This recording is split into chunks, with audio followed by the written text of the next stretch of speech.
शाहिद अफरीदी के बयान से राहुल गांधी बीजेपी के निशाने पर आ गए, लेकिन पलटवार करने के लिए कांग्रेस के नेता भी मैदान में कूद गए। कांग्रेस की नेता सुप्रिया श्रीनेत ने शाहिद अफरीदी और बीजेपी सांसद अनुराग ठाकुर की एक तस्वीर साझा करते हुए कहा कि गुल्लू गुल्लू तुम करो, चोंचे तुम लड़ाओ, याराना तुम निभाओ और सवाल हमसे पूछो। एक और सोशल मीडिया पोस्ट में सुप्रिया श्रीनेत ने एक मैच का वीडियो डाला जिसमें आईसीसी प्रमुख जय शाह और शाहिद अफरीदी एक साथ बैठे दिख रहे हैं। सुप्रिया श्रीनेत ने पूछा कि यह क्या याराना है। हालांकि भाई कोई भी पूछेगा कि भाई वहां जय शाह या अनुराग ठाकुर क्यों शाहिद अफरीदी के साथ बैठे, लेकिन चलिए वो तो आईसीसी चीफ है, क्रिकेटिंग आप कहिए कि ऑर्गेनाइजेशन से जुड़े हुए हैं तो वहां पर बैठना मजबूरी हो गई, चलिए अगल बगल बैठ गए और ये तो पहले की तस्वीर है।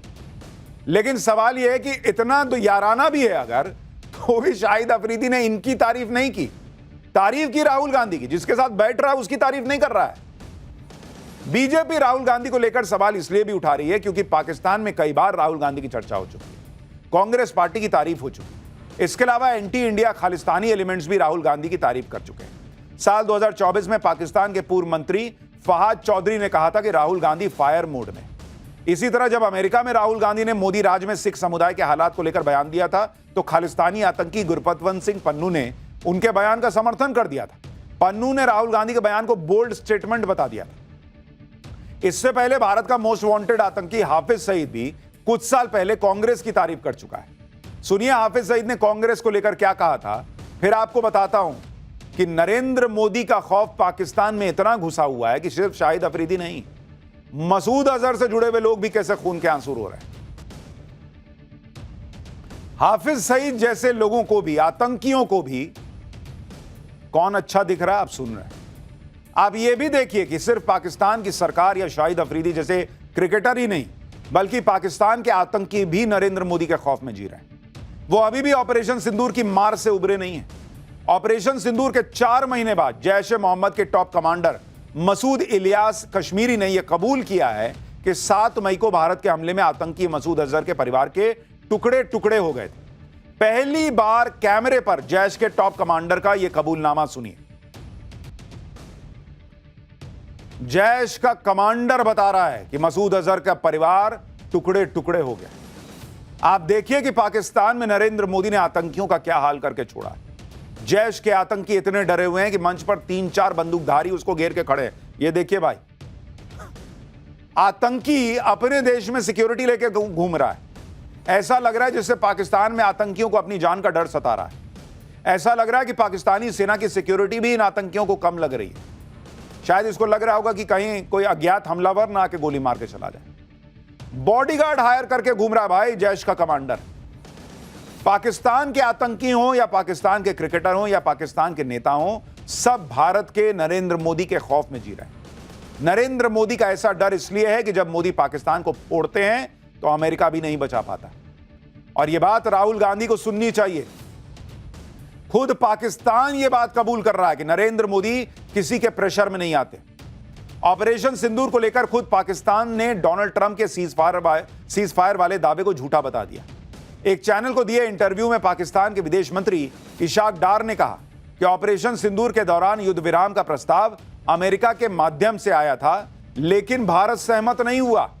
इशाक डार ने साफ माना कि भारत कभी भी किसी तीसरे पक्ष की मध्यस्थता के लिए सहमत नहीं हुआ। डार ने खुलासा किया कि जब पाकिस्तान ने अमेरिकी विदेश मंत्री मार्को रूबियो से डोनाल्ड ट्रंप के मध्यस्थता के बारे में पूछा तो रूबियो ने स्पष्ट कहा कि भारत हमेशा से कहता रहा है कि यह एक द्विपक्षीय मुद्दा है। पाकिस्तान के विदेश मंत्री ने कहा कि पाकिस्तान को तीसरे पक्ष की मध्यस्थता से कोई दिक्कत नहीं है, लेकिन भारत हमेशा से कहता रहा है कि यह द्विपक्षीय मामला है। यानी खुद पाकिस्तान मान रहा है कि ऑपरेशन सिंदूर के दौरान अमेरिका की तरफ से कोई मध्यस्थता नहीं हुई। इसका मतलब यह है कि डोनाल्ड ट्रंप का सीजफायर वाला दावा गलत था, जो हम बार बार कह रहे थे।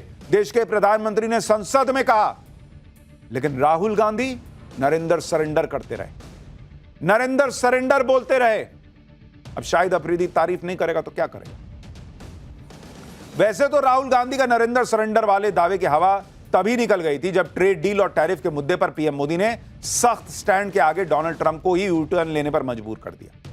आप देखिए कि डोनाल्ड ट्रंप ने भारत पर 50% टैरिफ लगा दिया था, भारत से ट्रेड डील की बातचीत रोक दी थी। लेकिन आज की डेट में अमेरिका ने भारत से फिर से ट्रेड डील की बातचीत शुरू कर दी है। डोनाल्ड ट्रंप ने ट्रेड नेगोशिएटर ब्रेंडन लिंच को भारत भेजा है। आज ब्रेंडन लिंच की टीम और भारतीय टीम के बीच ट्रेड डील पर बातचीत हुई है। 7 घंटे के करीब बातचीत चली और बातचीत पॉजिटिव रही है बताया जा रहा है। भारत की तरफ से स्पेशल सेक्रेटरी राजेश अग्रवाल ने बातचीत की। इधर नरेंद्र मोदी पाकिस्तान को फोड़ रहे हैं, अमेरिका से अपने हिसाब से डील कर रहे हैं, अपने काम में भी लगे हुए हैं। उनका रौला यह है, काम करने का जुनून यह है कि देश के दुश्मन जो है वो कांपते हैं और देश के अंदर लोगों का प्यार उनको मिलता है। लेकिन इंडी गठबंधन वो तो इसी आस में बैठा है कि कब मोदी कुर्सी से हटेंगे, कब उनका नंबर आएगा। कांग्रेस के नेता कह रहे हैं कि उम्मीद है कि कल मोदी इस्तीफा दे देंगे। काहे दे देंगे भाई, लेकिन सुनिए कांग्रेस के नेता क्या कह रहे हैं। उम्मीद है कि कल वो इस्तीफा दे देंगे। 75 वर्ष पूरा हो गया, क्योंकि ये शर्त इन्होंने औरों को लगाई थी, अपने सहयोगियों को लगाई थी, तो जो दूसरों के लिए लगाई थी उसका पालन करेंगे, यही मैं कहूंगा। ये हमारे लिए ब्लैक डे है, क्योंकि आज हमारे देश में अघोषित इमरजेंसी चल रही है, अनडिक्लेयर्ड इमरजेंसी चल रही है। ऑपोजिशन को बोला नहीं दे रहे हैं, वोट चोरी वहां पे हो रही है, प्रेस के सारे जो राइट्स है वो खींचे गए हैं, गोदी मीडिया यहाँ पे हो गई है, जो इंडिया पाकिस्तान मैच, जबकि एक तरफ हम उनके साथ युद्ध में हैं। तो ये देखिए आप, एक किसान रास्ते पे उतरे हैं, तो एक अनडिक्लेयर्ड इमरजेंसी है, तो ये हमारे लिए ब्लैक है।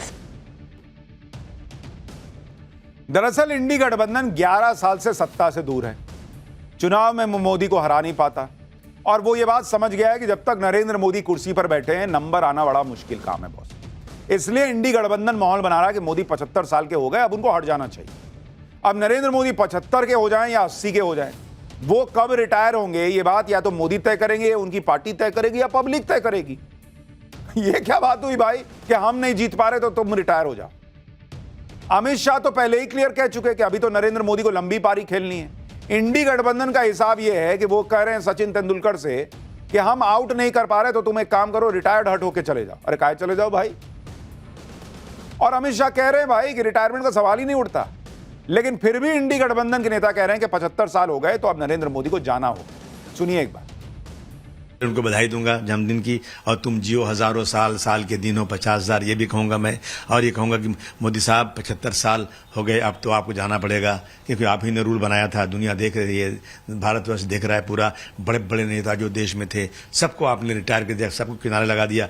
75 साल, अब 75 साल हो गया है। चलिए आप तो अब सीएम भी नहीं बनेंगे आप, जब आप एक बार प्रधानमंत्री रह चुके हैं। देखो, उनका कल जन्मदिन है, जन्मदिन पे बधाई देनी चाहिए, इसके बारे में हम कुछ बोलेंगे नहीं।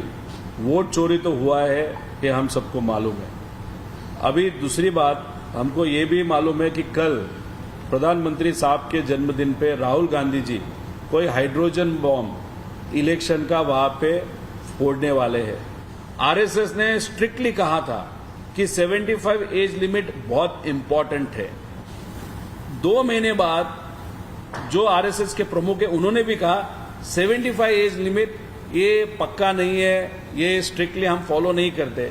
कहा ना कहा तो भी आरएसएस पे भी बीजेपी के नेताओं का प्रेशर ये आना चालू हो गया, ऐसे हम सबको लगता है। पहले For more of such videos, do like, share and subscribe to ET Now Swadesh.